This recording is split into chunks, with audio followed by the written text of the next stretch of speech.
for 2 years. Yeah. And I had been doing comedy for more than 20. Yeah. And we were co-headlining. So I would headline one night, he would headline the other night.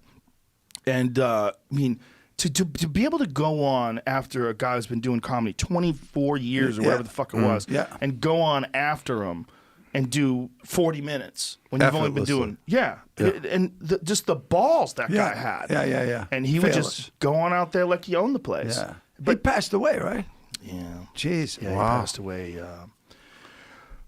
About a little over a year ago. I think all the people that we work with that they're not here anymore. A lot of them going. My good God. Except the ones that suck. They're still out here fucking. Hey, I worked.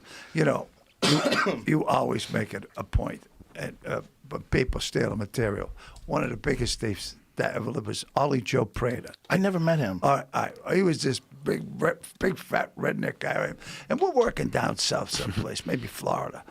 And we're in the green room, and he watches the Tonight Show, and it's on, and we're doing the Late Show, and Carson comes out, does his monologue, and after his monologue, all right, ladies and gentlemen, Ollie Joe Prater, he went out and did Carson's monologue around the standing ovation, and I'm going, no one will ever know. There was no VCRs back then. There were no tapes. There was nothing. I go, wow. And he stole one of my jokes. I said, man, you stole my joke? Yeah, but I do it better. I go, no, you don't. You just add a southern twang to it, man. That's all. Yeah, but I do it better. Yeah. That's what he would say to these young kids. Yeah, man, but I do it better. You know? Well, you know, back in the day, in the Catskills times, they all stole. Like there was no honor amongst thieves back then, and everyone just had jokes. They were just jokes. Like you almost had like a toolbox. Like, I needed 3/8.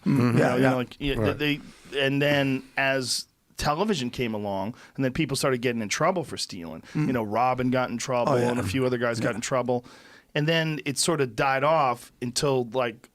I mean, when YouTube came along, then it kind of killed it. There's still a few thieves that are still running around to this day, and some of them are famous, but most of the audience knows now. And if you like look at someone who's a thief and then you look at their Instagram comments, like, holy shit, people go after them. Yeah. Like people know now. They know it's the darkest thing you can do when a guy works or a girl works forever on a bit, and then you just come along with the finished product and snatch it and switch a couple words around and pretend you came up with it on your own. Well, when I started, I was working as a janitor in City Hall in Cambridge, and I took the other janitors out for beers, and we went to the Springfield Station Saloon, and we saw Sweeney.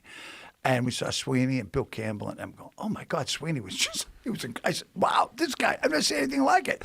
And a couple of guys, a couple other comics went on, the janitor said, you're funnier than these guys, you should do it.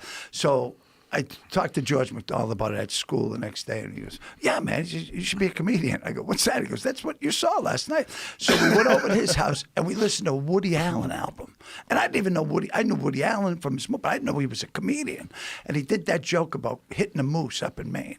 So I went on. I'd never been on stage before. I went on at the Ding Ho's Springfield Street Saloon, and I did this, and it was unbelievable. I changed all my, it was thunderous applause, like a standing ovation.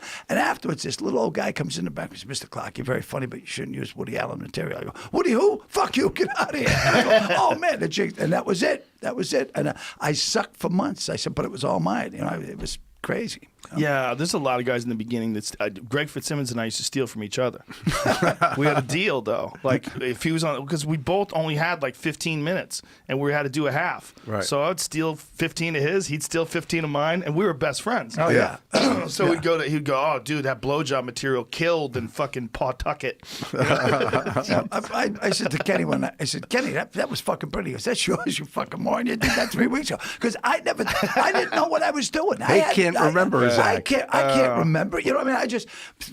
Some of the best guys don't. Like Joey Diaz, you got to be waiting for Joey off stage with a notebook. Yeah. And you got to go, say that again. You did this. What the fuck did I say?